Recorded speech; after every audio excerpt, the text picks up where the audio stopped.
बड़े बड़े शहरों की ज़िंदगी आसान नहीं है, बहुत ही आपाधापी भरी है। कब सुबह होती है और कब रात हो जाती है, काम के बोझ तले पता ही नहीं चलती है।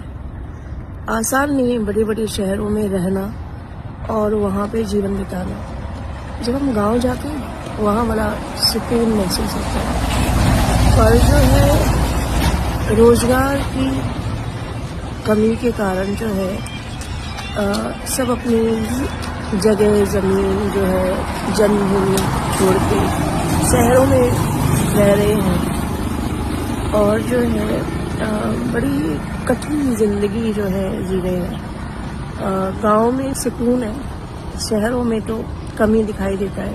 भीड़ भाड़, शोर शराबा, शहरी चमक दमक, यहाँ पे ज़िंदगी की कीमत जो है ना थोड़ी फीकी सी लगती है।